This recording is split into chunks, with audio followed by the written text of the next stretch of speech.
Stanford Cal banned lateral plays don't count towards the final score. You're trying to embrace gambling. Some of us had Cleveland +3. Some of us deserve to win this game. And at the very least deserve to push this game. And the moment I saw the first lateral, I started cursing. The moment I saw this lateral, I started crying because it was over. The fact that I lost this bet is a crime. Baker Mayfield, I love you. I hold you partially accountable for starting this hijinks. Just throw it down the field. NFL, change the rules. The final score of this game is 45-42. It ends there. Jenna, I'm really, really in a bad spot money-wise right now. I really was over-leveraged. Feel better, though? You feel better? You got that off your chest, buddy? Slay it all on us. We're okay. No. Hey, it was an equally tough night for Lamar Jackson. Forget the win-loss column. Look at him here. He was sliding all over the place, slipping. He couldn't get his footing. He ran for like 2 million yards. It doesn't matter. He could barely keep himself upright. You have to wonder, was it the cleats or was it something else? Bum, bum, bum. Dun, dun, dun. I'm not saying Baker had anything to do with this. All I'm saying is he mowed this exact lawn in 37 different commercials this offseason when he should have been practicing with the team and getting on the same page, even though it was during COVID times. I get it. I'm not saying it was his fault. All I'm saying is there he is doing something to the lawn, and then all of a sudden Lamar's having some problems footing with that very same exact field. So that's all I'm saying. I'm not putting two and two together. If you guys want to put that all together, you absolutely can. But still a good win for Lamar Jackson. All right. Back here talking the MVP race now in the NFL. Aaron Rodgers was flawless on Sunday as the Packers won and moved into the NFC's top seed. Head coach Matt LaFleur knows just how well his quarterback is playing right now, saying without a doubt in my mind, Rodgers should be the front runner for MVP. Fox Bet Sportsbook still has Patrick Mahomes as the favorite at -225. That's ahead of Rodgers at +150, still as close as ever. Greg Jennings back with us now. Greg, is the door, let's not call it open, but let's say at least ajar for Rodgers to steal the MVP away from Patrick Mahomes?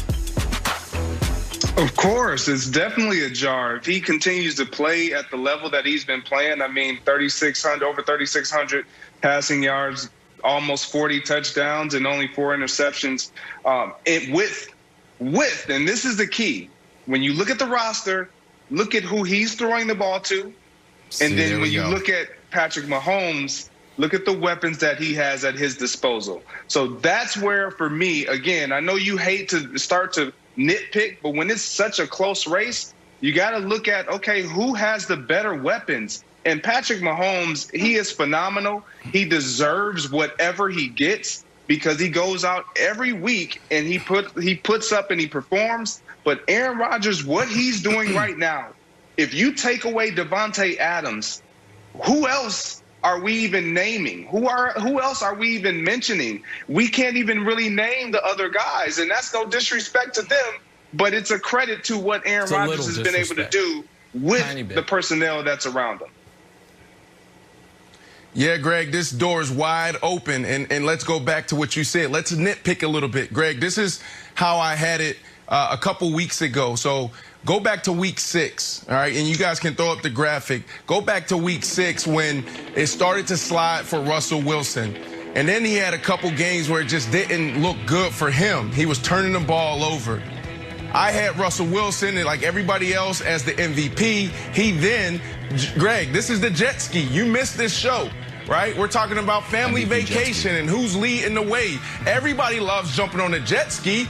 It was Russell Wilson. Then he threw those picks, and he went back to the tube. It's rough back there. And then Patrick Mahomes, he was the clear-cut favorite. He was leading the way. Aaron Rodgers like, hey, buddy, I'm right behind you, holding on tight. But now, how do we have it now? Let's look at it. Because of those 3 picks, going back to week 6, like if that's what caused Russell Wilson to slide, then we got to have that same conversation with Patrick Mahomes. So we got Aaron Rodgers now leading the way. You got Derrick Henry on his own jet ski. He was just floating in the tube in the water, but he's like, look, if I go for 2,000 yards, I will be MVP. And then you got Big Ben and Josh Allen just out there fishing like, guys, I'm cheering for you guys. I had my opportunity. So look, Aaron Rodgers right now is leading the way, but it's 50-50 right now. It's 50-50, Nick. So I don't think it's quite 50-50, but I do think it is incredibly close. I also think, folks, we better call Coast Guard because that Big Ben Josh Allen boat is going under. No, I had no better. But so here's the issue. So if people aren't gamblers and don't totally understand what the numbers are, think about it like this. Gambling-wise, going into Sunday morning, the Mahomes had a 28-3 Falcons over the Patriots type of lead in this. It wasn't over, but it was damn close.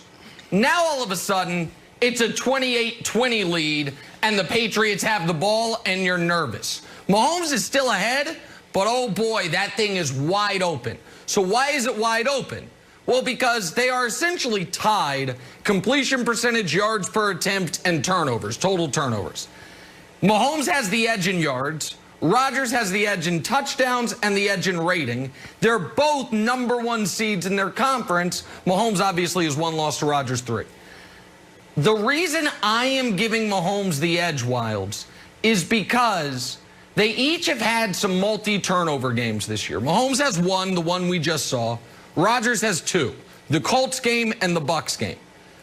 The Bucs game in particular, his turnovers swung that game. They weren't able to overcome it. He didn't play well, and they lost. It was the worst game, arguably, of his career. They scored 10 points, I think. Yeah, it was 10 points. They got, I think, 38 straight put on him, and he had a 35 passer rating. Mahomes had 2 first-quarter picks in this game against Miami. He rallied, played great the rest of the way. He did throw 1 more pick on an unbelievable Xavier Howard play, but that's when they were up 20 and essentially had already put the game away. So you can't say Mahomes has cost his team a game. Rodgers, of his 6 interceptions this year, or 6 turnovers this year, pardon me, 2 came against the Bucs in a game they lost. 2 came against the Colts in a game they lost. So I agree with Greg that, listen, this is a Beyonce-Rihanna situation. There's no wrong answer. But right now, the slight edge, to me, Wilds, goes to Patrick Mahomes. But Mahomes doesn't have any national TV games left. He's got a very tough Saints defense coming up. Meanwhile, Rodgers in 2 weeks gets the Titans secondary on national television, and that could sway it in his favor, Wilds. I know, but I'm going to go to Greg here. Greg, do you feel, because you brought it up, that Mahomes has too many weapons, not only on the field, but I'm going to argue that Andy Reid and Eric Bieniemy, for their genius, is probably also hurting them. The other thing that's helping Rodgers is this little Karl Malone factor. Like when Karl Malone won the MVP award over Jordan, one of the things was, like, the narrative was like Karl Malone's getting old and Karl Malone worked out and look at Karl Malone, he's back. So you take all those factors in, it's like, maybe Aaron Rodgers. But when you actually watch the games, and Mahomes is putting on a circus, and they look like they're in total control at all times, despite the 3 interceptions, I'm still giving my vote to Patrick Mahomes. And here's why also. As much as I would like to make the case, and I tried to make a case for undefeated Big Ben to get Nick mad, now that Big Ben lost, my imaginary vote is going to Mahomes. I'm sorry. If you, I don't think you have a vote, but you should now that you're a media member calling games, Greg. Who is your vote going to, point blank, period? Point blank, period. My vote is going with Aaron Rodgers. And it's simply because of what you just said, what he's been able to do with less.